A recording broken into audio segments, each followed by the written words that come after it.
Hello, committees. My name is Zihong Ruan, and I am a master student studying computer science at University of California, Davis.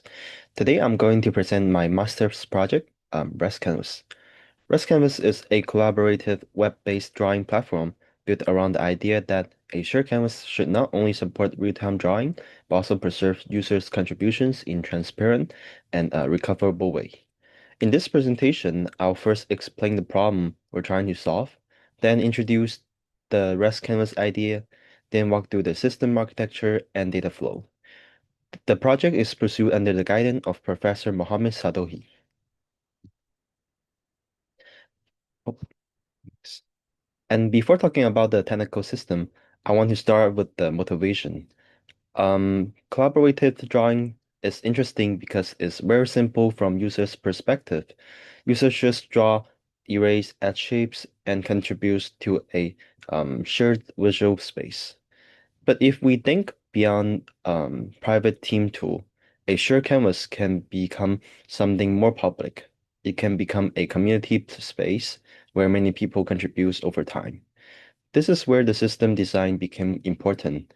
If many users are contributing to the same artwork, we need to ask who owns the canvas, who controls the history, and how do we know what happened?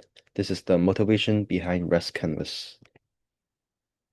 Many existing drawing and whiteboard tools are very useful. Tools like Figma, Miro, and Jamboard are great for team collaboration.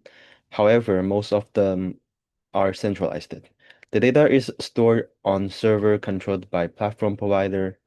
The platform designs how the history is stored, what user can access, and how the recovery works. This is fine for many private team use case, but this is not ideal for a public collaborative canvas.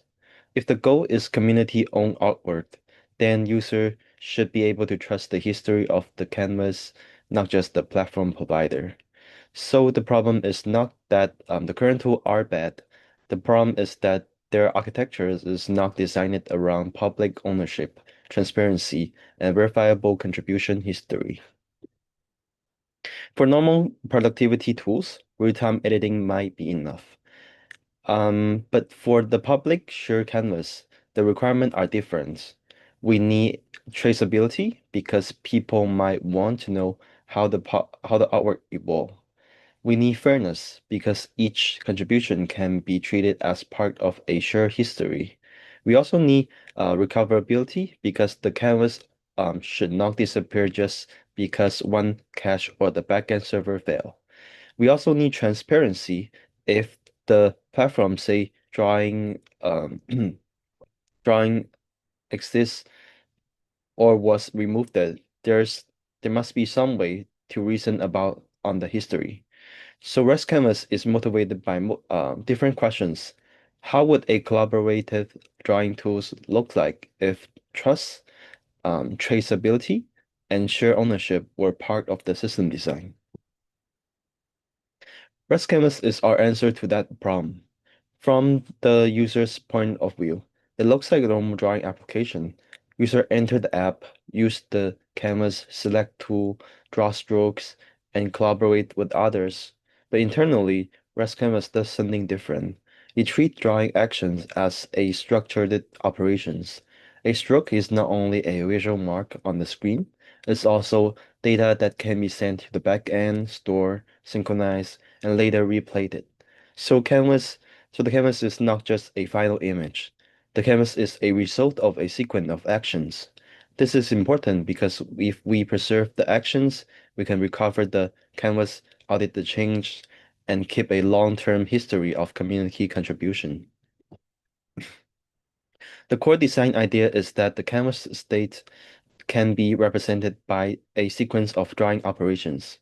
For example, if I draw a line, the line can be represented by data like who draw it, when did it happen, what room does it belong to, what color was used, what brush size was it, and what path was the stroke follows.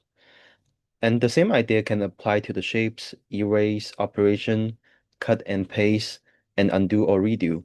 This gives the system a clean way to move the user interaction to persistent storage. Instead of only storing pixels, ResCanvas store meaningful operations. This also makes the system easier to synchronize. If another user joins the same room, the system can just send them an operation history and reconstruct the canvas. A normal database could store drawing data, but it would still be controlled by one centralized service. ResCanvas use ResilientDB because the project is interested in this decentralized persistence and auditable history. ResilientDB is designed as a high-performance blockchain platform. Unlike traditional proof-of-work blockchains, is designed for low latency and better throughput. This makes it more suitable for application workload. For ResCanvas, ResilientDB acts as a long-term durable transaction lock. Drawing operations can be committed as record, and the system can later use the record for recovery and auditability. So ResilientDB is not just added for branding. It's directly support the main goal of ResCanvas, which is making corroborative drawing history more persistent, transparent, and trustworthy. This diagram shows the high-level architecture of ResCanvas. The React front end is the user-facing layer where the user draw, select tools, and interact with rooms. The Flask backend acts as a coordination layer. It handles authentication, stroke API, room logic, and the real-time socket I/O communication. For storage, Redis support fast live section access. MongoDB provides queryable stroke history, and ResilientDB acts as a decentralized durable ledger. A sync bridge connects ResilientDB back to MongoDB so commit drawing operations can be read efficiently by the application. Here, we can see the responsibility of each component. The React frontend is the user interaction layer. It captures drawing input and display the canvas. The Flask backend is the coordination layer. It receives requests, check authentication, process stroke data, and communicate with the storage system. Socket I/O handle real-time update. This is what allows one user's drawing to appear on another user's canvas quickly. Redis help with performance during live section. MongoDB give us a practical read layer. Querying a blockchain directly for every canvas load would be inefficient, so MongoDB stores synchronized stroke data. ResilientDB is a durable source of trust for committed operations, and Resilient Python cache connect ResilientDB to MongoDB by pulling the commit block and drawing parsed data into the application's database. Here is the front end. The front end is where the user directly experience ResCanvas. The front end need to make the system feels like a drawing application, not like a blockchain database. Users should be able to select tool, draw, and collaborate without thinking about the underlying storage. At the same time, the front end has to produce structured data for the back end. When the user draws something, the front end captures the interactions and turns it into a stroke payload. So the front end has two jobs. First, it provides a clear and usable interface. Second, it serves as a starting point of the system's data flow. Front end is also where most of my contributions is located. The backend is the main coordination layer of ResCanvas. When the front end sends requests, the backend decides whether the user is allowed to perform the action. It validates authentication tokens and checks room level access. For drawing operations, the backend receives the stroke payload, validate it, cache it when needed, and send it to the resilient DB, and then broadcast the update to other user. This is important because the frontend should not be trusted as a security boundary. The backend has to enforce the rule. So the backend connects the user-facing drawing experience with the storage and synchronization system behind it. A collaborative drawing applications need to feel responsive. If every user interface require a slow, persistent read or write, the drawing experience would be very bad. Redis solved this by acting as a fast in-memory cache. During the live active collaboration, Redis can store recent room data and support quick access to drawing status. It can also help the operations like undo and redo. But Redis is intentionally not the final source of the truth. Redis is fast, but is temporary. If Redis is flushed or restarted, the system will still be able to recover from persistent storage. This is why Redis is combined with MongoDB and ResilientDB instead of replacing them. ResilientDB is useful as a durable transaction log, but the backend also need a efficient application reads. For example, when the user open a canvas room, the backend need to return all the relevant stroke for that room. It is much more practical to query MongoDB than to scan the ledger directly every time. So MongoDB works as a queryable read layer. It stores parsed stroke data that has been synchronized with ResilientDB. This design separate responsibility. ResilientDB provide trust and durability. MongoDB provide efficient access for the application. That separation is important because ResCanvas need both decentralization and usability. ResilientDB is the part of the system that gives ResCanvas its decentralized storage foundation.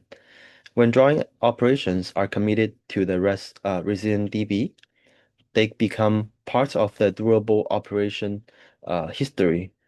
It is different from simply saving the latest canvas image. If we only save the final image, we will lose the process. But if we save the operation, we preserve how the canvas evolved. That gives ResCanvas the ability to support recovery and auditability. For example, if a cache is cleared, the system can still use committed history to rebuild the canvas data. This is one of the main advantage of treating drawing action as a record.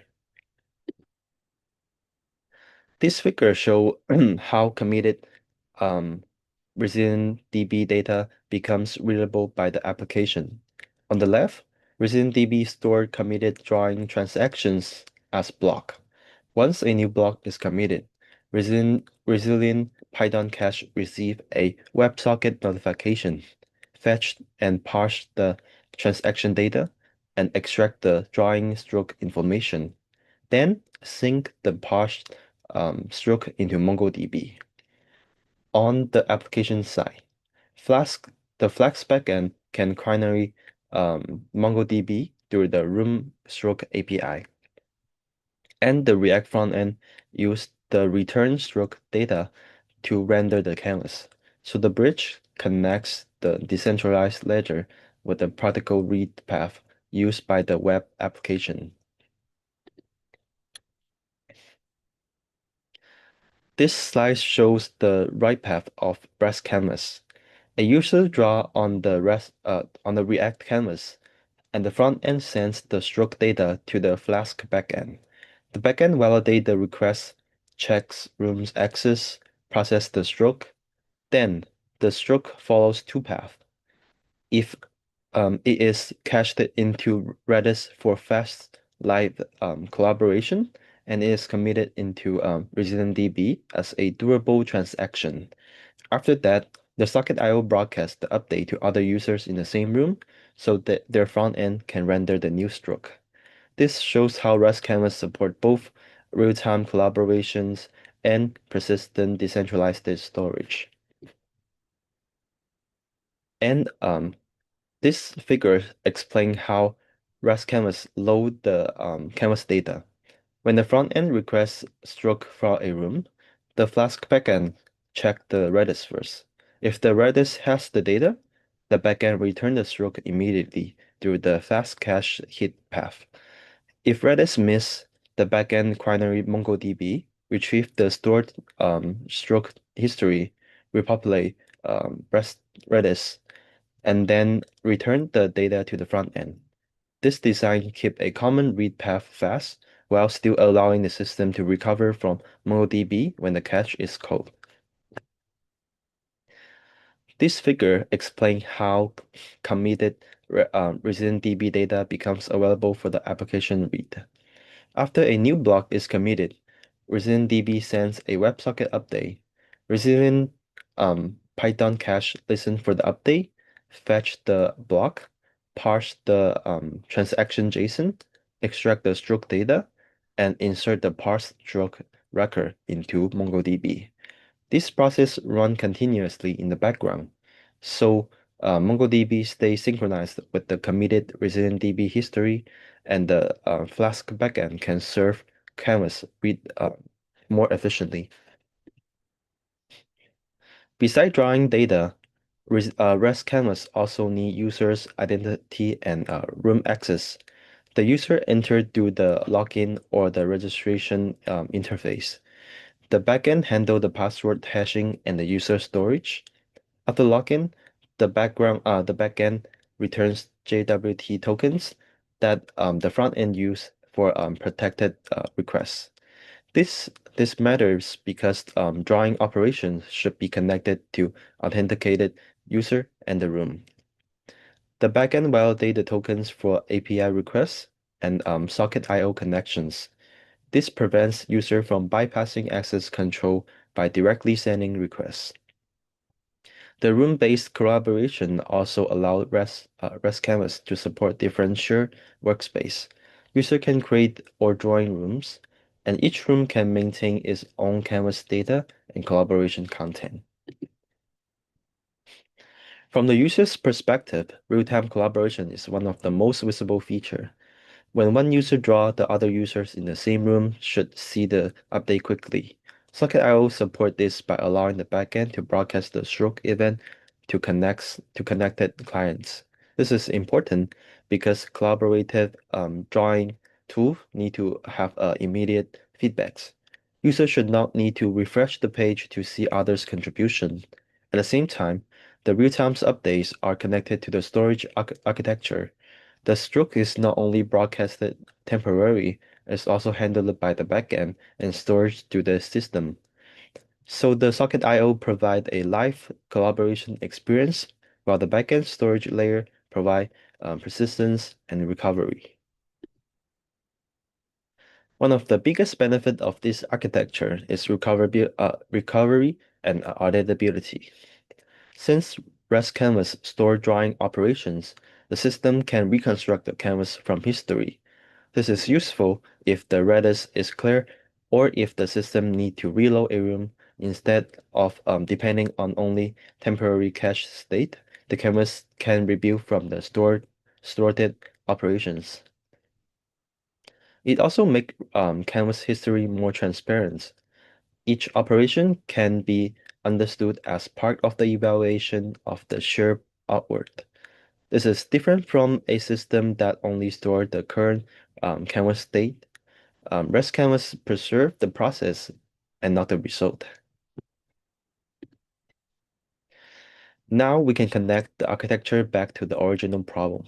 The first problem was centralized storage. ResCanvas addressed this by using ResilientDB as a decentralized persistent layer. The second problem was hidden or limited history. ResCanvas addressed this by storing drawing actions as operations. And the third problem was dependency on one backend service. ResCanvas used a layered architecture with Redis for speed, MongoDB for queryable reads, and ResilientDB for durable history. The fourth problem was recovery. Because the canvas can be reconstructed from the operation history, the system can be stronger, can have a stronger recovery story. So ResCanvas is not only adding blockchains to the drawing tool, the architecture is directly um, connected to a collaboration problem that we identified at the beginning. And let's do a demo on our application. We first begin with the login page.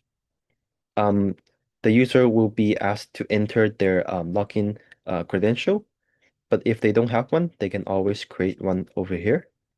And for the demo purpose, I will use the my own account. So I log in over here, and then this is the main menu of our REST canvas. You can create public room, can create private room, or secure room, which require you to have a wallet linked to it and make it more secure. And then we'll take a look at the the public room. So this is the main canvas. We have the drawing space, we have the drawing history, and we have the toolbar. And we'll have our, let me move this, we'll have our user information over here. And then we'll also have the help, which is like a user manual. We have the blog, which navigate the user into this blog that teach the user about our project as well as how to set it up locally. We have the metrics, which we can run the benchmark on the current ResCanvas applications. We also have the analyze, which give you the overview of the current status. Let's go back to the demo room. And this one would be more like a public artwork because as you can see, someone earlier would say that Superman is the best. And then someone with a different opinion pops up and screw the drawing and add more content to it and say that Spider-Man is the best. And we want to keep this feature because um when Chris looked back and he was wondering, oh, who draw on my pictures? And then he can look back. And then in long term, imagine this canvas has been here for 1 year.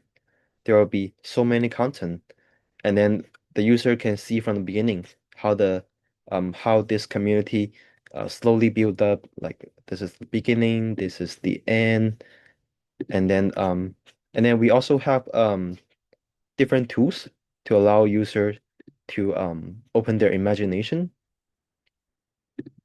And this is like a mix tool, and this is the stamps. Then we also have like the eraser, the shapes, and then we can select and move some of the shapes. This is the brush size. This is the color. We have a force refresh, but this is for the last version where live section was not available. We have the room setting, and change the name as a room owner. And then I also have the undo and redo function, but currently not allowed because I haven't drawn anything yet. And we also have the clear canvas, and the toolbar can always be hidden. So then we have a broader canvas. And yes, this is for our this is my project. And let's go on the next page.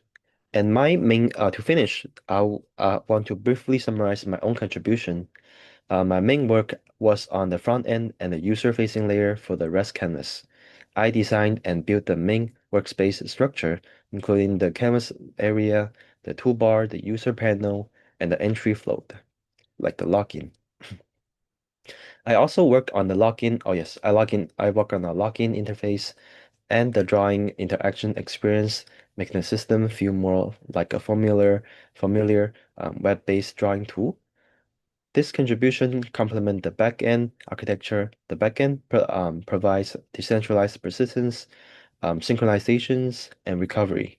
My front-end work will make those capabilities accessible to the user through a clear and usable interface. So overall, my role was to help bridge the technical backend system to the actual user experience. Thank you.